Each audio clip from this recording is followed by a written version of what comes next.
That Washington football team is really fucking good. Everything we do is going to be about winning. Okay, we're going to learn to do things the right way, and that's the only way we're going to do them. Because if it doesn't help us, we're not doing it, man. That's just as simple as it gets. Win the Super Bowl. That's I mean it, too.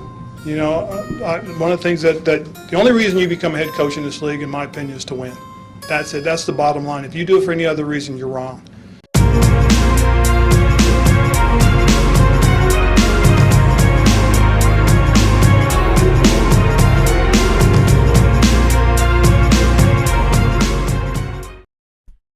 Hey, Washington football fans, welcome back. Man, this game was crushing. We definitely miss Logan Thomas out there. The Saints absolutely tried to give us this game in the first. And not having Logan Thomas hurt us pretty bad. At least one of the two field goals we started out with in the game would have been a touchdown if Logan was there instead of Ricky Seals-Jones. I know I actually downplayed his importance a bit coming into this game because he hasn't put up big numbers so far, but I quickly realized in a couple important situations that he probably would have came up big for us there. I also think that he would have turned up field and gained at least a little bit more, at least some more yardage when Ricky Seals-Jones ran out of bounds on the play before the Paulson and Debo pick when Taylor was throwing to Samuels. I think that would have completely changed the complexion of the field. And then Logan just being on the field would have probably, or could have given Taylor more confidence to go somewhere else instead of forcing something like that. And then again in the third quarter, Ricky Seals-Jones goes to catch a pass on the goal line and gets bodied by rookie second-round Ohio State linebacker Pete Werner. And that ended in a field goal too. I think there was twice that Ricky Seals-Jones got shut down in the end zone or on the goal line. And that just almost any time we settled for a field goal, Logan would have made a difference. I really think the Logan Thomas to Ricky Seals-Jones swing in this game was a difference of 21 points to 9. We could have got 21 points with Logan. We ended up with 9 from Ricky Seals-Jones. That's 12 points in a game that we lost by 11.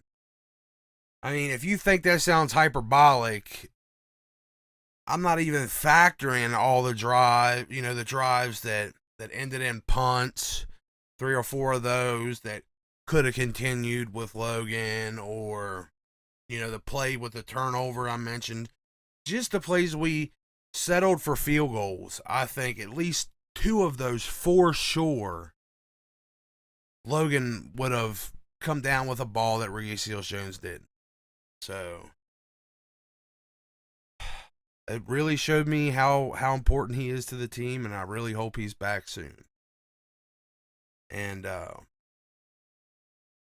after that pick, though, the interception that Taylor threw up on the goal line, we got a little sign of actually having a home field advantage there. The Saints were trying to get out of the end zone, and the crowd got rowdy enough to force a timeout. And then they kept Jameis rattled all 3 downs. There was also a perfectly timed timeout call by Ron Rivera there that erased the play that could have gotten them out of the end zone. That was beautiful also. Curtis Samuel.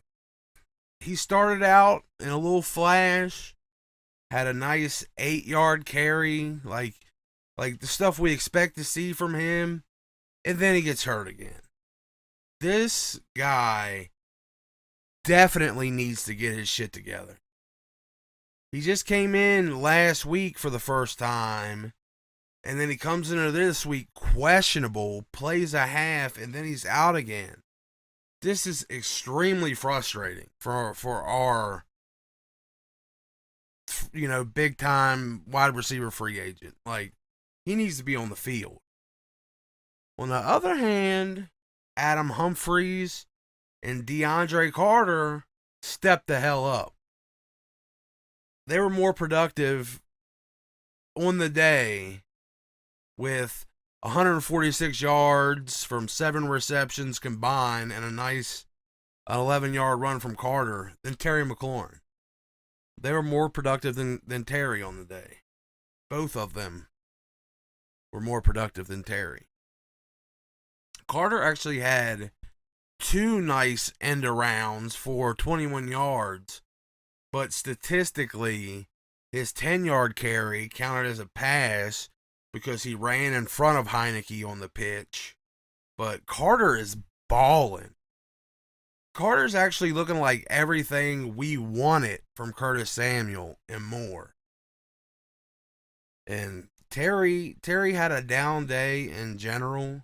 He was limited early in the first half by Lattimore. And then Lattimore all but erased him in the second half. It was kind of rough to see. He did have a great effort play in the third quarter, coming out of the end zone to get a first down. It was a real nice effort play that came right after Taylor had this magical play where Taylor was scrambling after a bad snap, and it looked like it was going to be a foreshore safety. Taylor ran out, threw a dot to Ricky Seals-Jones for what would have been a 40-yard gain from the end zone, and then a penalty ripped it away. But I don't think Taylor played as bad as people were saying. He definitely threw some dumb passes that resulted in interceptions, but he threw some nice balls too, and he had some great scrambles to keep the drives alive. He's still learning and growing as a quarterback. I just challenge anybody to compare his first 5 starts against Lawrence, Wilson, Burrow, Tua, even Kyler Murray. Just to show some perspective before everybody, tries to write him off. Compare his first 5 NFL starts against theirs. Our offensive line was awesome, I thought. Even after Cosby went down, they still looked great. And any of our running backs could get yards from behind it. Anybody we put back there. Wide receivers, running backs, everybody was getting yards from back there. And that was against a solid run defense from the Saints. We looked very impressive there, in my opinion.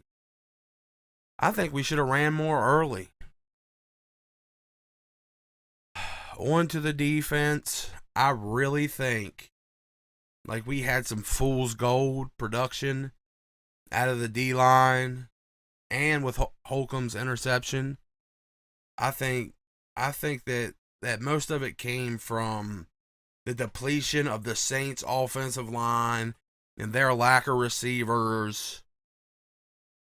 I think that's why we looked a little better than we have been looking, honestly.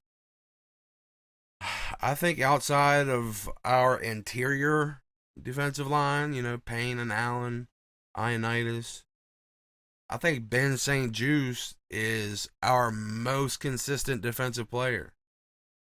And that's as a 3rd-round rookie cornerback.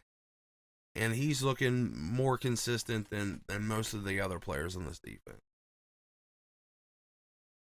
This week, we completed the trifecta of all 3 of our safeties fucking up the same coverage. We didn't get lucky like we did in the Giants game, and we got burnt for a TD. This week it looked like Landon got burned again, but it was Bobby McCain for sure that should have been deep on that play. Landon and Cam have both gave up that same play in weeks prior. And we're making the same mistakes over and over again. And that brings up what I hinted to in the title. Fuck all that noise Ron saying about not bringing guys in and messing things up, and the fact that now he's trying to stand up for the fact that he tried to temper expectations by reminding us that he said, this team still needs to grow and it needs to mature. That ain't it, Chief. They, as in Ron and the coaching staff, just did not do a good enough job of filling the holes on the defensive side of the ball. We had a great foundation. They just needed to plug a couple holes. After last season ended, it was painfully obvious that this defense needed vast improvement in at least 2 positions, on top of finding a replacement for Ronald Darby. And I'm fine with William Jackson III. He's missed some plays, yeah, but I think he's doing good enough. He's doing a good enough job adapting to the scheme, and I think he'll continue to get better because he's a talented guy. But what we really, really need help with is the linebacker position. We needed more help than a single first-round pick and a few low-level free agents.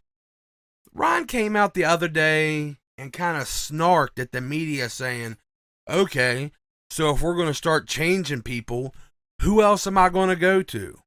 Well, after missing, a perfect surprise free agent answer in Jalen Smith, as we stand right now, I think moving Landon Collins to linebacker solves a few problems for us. It helps beef up the linebacker position. It gets Collins out of the safety role where he's a liability. It lets Cameron Curl get back to where he shined last season. An even better way of, solving the problem is finding a quality nickelback to alleviate, coverage woes at that level of the field.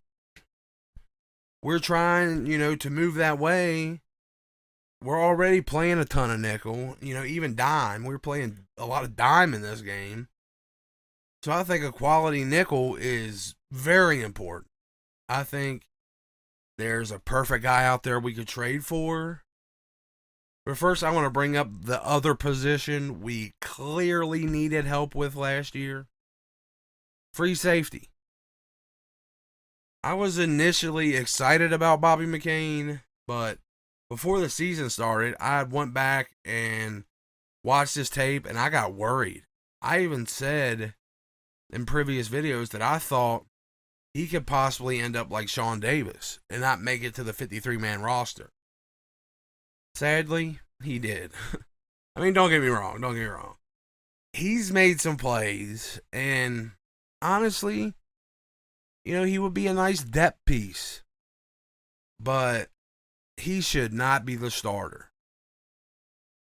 There's a free agent out there that probably should be.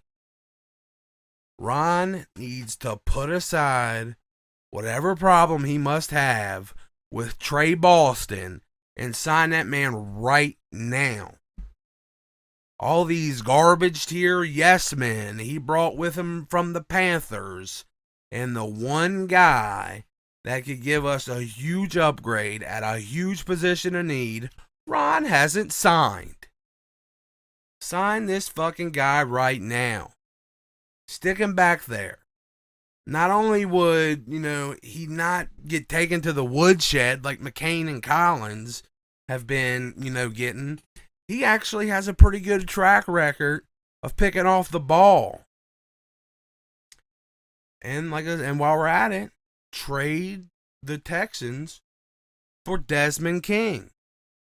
He's the best nickelback in the league. We should have signed him in free agency. You know, we're short on linebackers. We want to commit to the nickel. Trade for a guy that's dominant at that position. Even being, he's being used in play at a place really at cornerback 1 in Houston, and he's still looking pretty good. He graded 90.7 against the run last week from the corner position. This is a nickelback that does all the great things in coverage that you play nickel for without any of the weaknesses against the run. And the Texans only stack guys like him and KPL, Kevin Pierre-Louis, up for trade bait. They know they're going into a rebuild. We could probably get Desmond King and KPL both back, for a 5th, at worst a 4th. And being able to sign King, who's only 26 long term, is well worth a 4th or a 5th. Well, we don't have a 5th, I don't think. Do we? I don't think we have a 5th. But a 4th even. And Boston and King have chemistry. Boston gave, King help over the top during 2017, King's rookie season in San Diego, and they both ended up grading over 80, and Boston ended up with an 80.7, and King ended up with an 85.7 in his rookie year. So I think dropping Boston and King into this defense and moving Landon to linebacker, or just benching him and letting Curl play strong safety, would shake this team up for the better. I mean, it obviously can't be worse. Landon needs to take a look at the career resurgence Keanu Neal is getting at linebacker in Dallas, and he should be begging for the move, not resisting it. He should be like, oh, look how good Keanu Neal's doing. Man, coach, put me there. They got to do something. If they're going to insist on limiting Jamin Davis to like 8 snaps a game, I don't know. This defense just looks bad. I think it needs a shock treatment. Something to just shake everything up and get it going. But let me know what you guys think down below. If you liked the video, please like the video. Hit that subscribe button and comment. And if you guys watched it this long, I love y'all. Peace.